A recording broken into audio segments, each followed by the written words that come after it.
মুহূৰ্তত এটা ডাঙৰ খবৰ দিব বিচাৰিছো ৰাজ্যৰ লাখ লাখ কৃষকৰ বাবে অতিকৈ ভাল খবৰ যোগ্য প্ৰত্যেকগৰাকী ৰাজ্যৰ কৃষকে লাভ কৰিব চৰকাৰৰ 11,000 টকা গ্ৰাম্য অৰ্থনৈতিক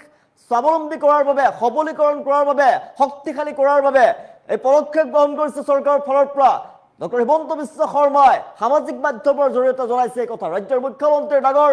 ঘোষণা সবিচে জনাইছে মুহূৰ্তত ৰাজ্যৰ লাখ লাখ কৃষকৰ বাবে এই মুহূৰ্তত ভাল খবৰ আহি পৰিছে ৰাজ্যৰ লাখ লাখ কৃষকে লাভ কৰিব 11,000 টকা 11,000 টকা লাভ কৰিব ৰাজ্যৰ প্ৰত্যেকগৰাকী কৃষকে যিকেইগৰাকী যোগ্য কৃষক আছে লাভ কৰিব ধন সবিচে জনাইছে মুহূৰ্তত ডাঙৰ খবৰ এই মুহূৰ্তত জনাইছে প্ৰত্যেকগৰাকী কৃষকৰ বাবে ভাল খবৰ ৰাজ্যৰ কৃষকলৈ ভাল খবৰ দিছে চৰকাৰৰ ফালৰ পৰা কেনেকৈ আপুনিও লাভ কৰিব এই ধন জনাইছে অসমৰ যোগ্য কৃষকে 11,000 ধন লাভ কৰিব এককালীন সাহায্য লাভ কৰিব চৰকাৰৰ ফালৰ পৰা প্ৰত্যেকগৰাকী যোগ্য কৃষকে লাভ কৰিব ধন 11,000 ধন সোমোৱাই দিয়া হ'ব এককালীন সাহায্য প্ৰদান কৰা হ'ব সোনগুটিৰে আৰম্ভ অসমৰ শক্তিশালী গ্ৰাম্য অৰ্থনীতিৰ নতুন অধ্যায় গ্ৰাম্য অৰ্থনীতি কেনেদৰে স্বাৱলম্বী কৰিব পাৰি সবলীকৰণ কৰিব পাৰি তাৰ বাবে আত্মনিৰ্ভৰতাৰ দিশে অগ্ৰসৰ অসমৰ কৃষিখণ্ড কৃষক মৎস্যজীৱী দুগ্ধ উৎপাদক আৰু আত্মনিৰ্ভৰ গাঁওসমূহক অধিক শক্তিশালী কৰাৰ লক্ষ্য বান্ধি লৈছে চৰকাৰৰ ফালৰ পৰা আৰু কৃষকৰ বাবে ফসল বীমাৰ সুবিধা অব্যাহত থাকিব ৰাজ্য চৰকাৰৰ ফালৰ পৰা কৃষকলৈ প্ৰদান কৰা হ'ব এককালীন সাহায্য কৃষিজাত শস্যৰ উৎপাদনৰ ভিত্তিত কৃষকে লাভ কৰিব মূল্য 11,000 টকা লাভ কৰিব চৰকাৰৰ ফালৰ পৰা আৰু সুৰক্ষিত হ'ব কৃষকৰ ভৱিষ্যত প্ৰযুক্তিচালিত কৃষি ব্যৱস্থাৰ উৎপাদন বৃদ্ধিৰ পৰিকল্পনা গ্ৰহণ কৰিছে চৰকাৰৰ ফালৰ পৰা আৰু প্ৰত্যেকগৰাকী যোগ্য কৃষকে লাভ কৰিব 10 লাখ মেট্ৰিক টন মৎস্য উৎপাদনৰ লক্ষ্য বান্ধি লৈছে চৰকাৰে গ্ৰাম্য অৰ্থনীতি কেনেদৰে সবলীকৰণ কৰিব পাৰি শক্তিশালী কৰিব পাৰি সেই লক্ষ্য বান্ধি লৈছে চৰকাৰৰ ফালৰ পৰা দুগ্ধ হাঁহ কুকুৰা গাহৰি পালনেৰে স্বাৱলম্বী কেনেদৰে হ'ব পাৰি তাৰ লক্ষ্য বান্ধি লৈছে চৰকাৰে সামাজিক মাধ্যমত মুখ্যমন্ত্ৰী ডক্টৰ হিমন্ত বিশ্ব শৰ্মাই শ্বেয়াৰ কৰিছে এই কথা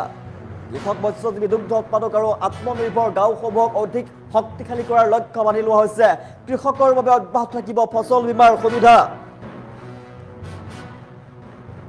ৰাজ্যৰ কৃষকলৈ ভাল খবৰ ৰাজ্যৰ লাখ লাখ কৃষকৰ বাবে ভাল খবৰ জনাই আছো 11,000 টকাৰ সাহায্য লাভ কৰিব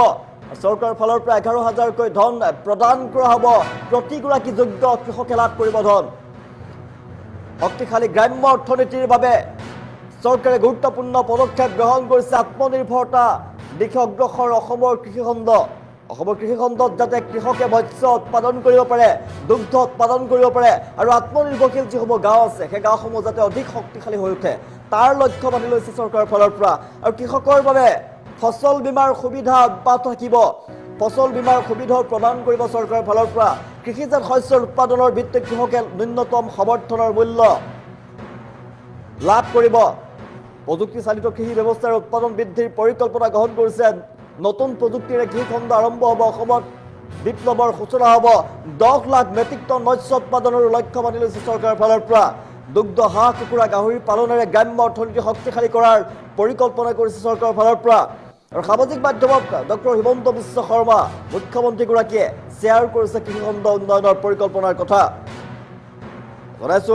প্ৰত্যেকগৰাকী যোগ্য কৃষকে লাভ কৰিব ধন 11,000 ধন লাভ কৰিব এককালীন সাহায্য লাভ কৰিব চৰকাৰৰ ফালৰ পৰা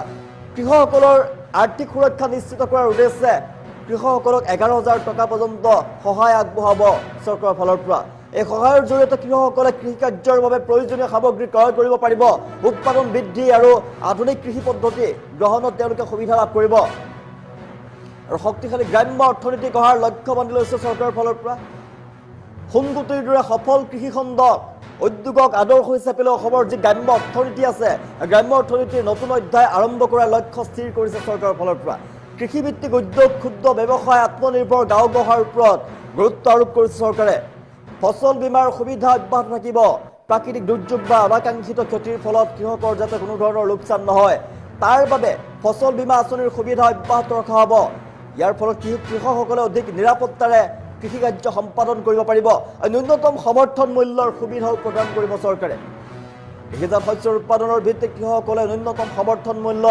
MSP লাভ কৰিব এই ব্যৱস্থাই কৃষকসকলক ন্যায্য মূল্য প্ৰাপ্তিত সহায় কৰাৰ লগতে কৃষি উৎপাদনত অধিক উৎসাহিত কৰি তুলিব আৰু কৃষকৰ ভৱিষ্যত অধিক সুৰক্ষিত কৰাৰ পদক্ষেপ গ্ৰহণ কৰিছে চৰকাৰে কৃষকৰ আয় বৃদ্ধি ঋণৰ বোজা হ্ৰাস আৰু কৃষিখণ্ডক অধিক লাভজনক কৰি তুলিবলৈ বিভিন্ন নীতি আৰু আঁচনি ৰূপায়ণ কৰাৰ পৰিকল্পনা গ্ৰহণ কৰিছে আৰু ইয়াৰ জৰিয়তে কৃষকৰ সামাজিক আৰু আৰ্থিক সুৰক্ষা অধিক শক্তিশালী হৈ উঠিব প্ৰযুক্তিভৰ কৃষিৰে উৎপাদন বৃদ্ধি কৰাৰ লক্ষ্য বান্ধি লৈছে চৰকাৰৰ ফালৰ পৰা আধুনিক প্ৰযুক্তি ব্যৱহাৰ কৰা হ'ব যান্ত্ৰিকীকৰণ কৰা হ'ব আৰু বৈজ্ঞানিক কৃষি পদ্ধতিৰ ব্যৱহাৰৰ জৰিয়তে উৎপাদন বৃদ্ধি কৰাৰ লক্ষ্য স্থিৰ কৰিছে চৰকাৰে উন্নত বীজ সিঁচাৰ ব্যৱস্থা কৰা হৈছে ডিজিটেল কৃষি ব্যৱস্থা সম্প্ৰসাৰণৰ ওপৰতো গুৰুত্ব প্ৰদান কৰিব চৰকাৰে 10 লাখ মেট্ৰিক টন মৎস্য উৎপাদনৰ লক্ষ্য বান্ধি লৈছে চৰকাৰে অসমৰ মৎস্য উৎপাদনত আত্মনিৰ্ভৰশীল কৰি তুলিবলৈ 10 লাখ মেট্ৰিক টন মৎস্য উৎপাদনৰ লক্ষ্য নিৰ্ধাৰণ কৰা হৈছে আৰু মৎস্যজীৱীসকলৰ বাবে আধুনিক পদ্ধতি প্ৰশিক্ষণ আৰু কাঠামোগত সুবিধা প্ৰদান কৰা হ'ব দুগ্ধ হাঁহ কুকুৰা গাহৰি পালনৰ বিকাশ কৰিব চৰকাৰে কৃষিৰ লগতে দুগ্ধ উৎপাদন হাঁহ কুকুৰা পালন আৰু গাহৰি পালনকো অধিক উৎসাহিত কৰাৰ পৰিকল্পনা গ্ৰহণ কৰিছে চৰকাৰে এই খণ্ডসমূহে গ্ৰাম্য অৰ্থনীতিক গুৰুত্বপূৰ্ণ ভূমিকা পালন কৰাৰ লগতে পৰিয়াল ভিত্তিক আয় বৃদ্ধিতো সহায় কৰিব আৰু আত্মনিৰ্ভৰ অসমৰ দিশে যাতে গঢ় দিব পাৰে অসমক আত্মনিৰ্ভৰশীল অসম যাতে হ'ব পাৰে কৃষি ক্ষেত্ৰ যাতে শক্তিশালী হৈ উঠে তাৰ বাবে ব্যৱস্থা গ্ৰহণ কৰিছে চৰকাৰৰ ফালৰ পৰা চৰকাৰে এই পদক্ষেপসমূহে কৃষক মৎস্যজীৱী আৰু গ্ৰাম্য অঞ্চলৰ লোকসকলৰ জীৱন জীৱিকা উন্নত কৰাৰ লগতে আত্মনিৰ্ভৰশীল অসমৰ সপোন বাস্তৱত পৰিণত হোৱাত সহায় কৰিব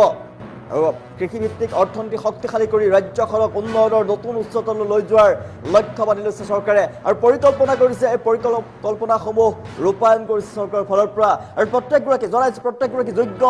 কৃষকে লাভ কৰিব ধন অসমৰ যোগ্য কৃষকে লাভ কৰিব 11,000 টকা ৰাজ্যৰ মুখ্যমন্ত্ৰী ডক্টৰ হিমন্ত বিশ্ব শৰ্মাই এই কথা সামাজিক মাধ্যমৰ জৰিয়তে শ্বেয়াৰ কৰিছে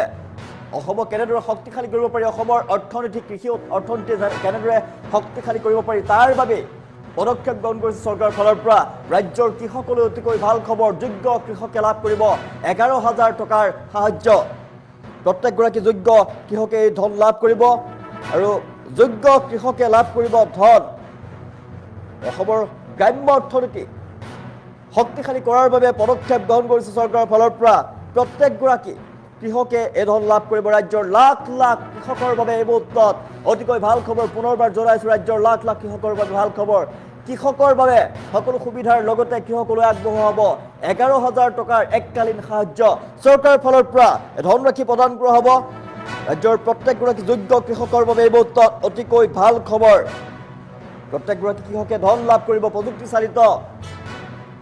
ব্যৱস্থাৰে কেনেদৰে শক্তিশালী গ্ৰাম্য অৰ্থনীতি কৰিব পাৰি কেনেদৰে কৃষি খণ্ডত উন্নত কৰিব পাৰি তাৰ ব্যৱস্থা গ্ৰহণ কৰিছে ইতিমধ্যে ৰাজ্য চৰকাৰৰ ফালৰ পৰা ৰাজ্য চৰকাৰে কৃষকক সহায় কৰিব প্ৰত্যেক ক্ষেত্ৰতে প্ৰতিটো খোজতে কৃষকক সহায় কৰিব আৰু সহায় কৰাৰ লক্ষ্যৰে কৃষকলৈ প্ৰদান কৰা হ'ব 11,000 টকাৰ এককালীন সাহায্য যোগ্য কৃষকে ধন লাভ কৰিব প্ৰত্যেকগৰাকী কৃষকে লাভ কৰিব ধন ৰাজ্যৰ লাখ লাখ কৃষকৰ বাবে অতিকৈ ভাল খবৰ ৰাজ্যৰ লাখ লাখ কৃষকৰ বাবে অতিকৈ ভাল খবৰ ৰাজ্যৰ মুখ্যমন্ত্ৰী ডক্টৰ হিমন্ত বিশ্ব শৰ্মাই জনাইছে এই কথা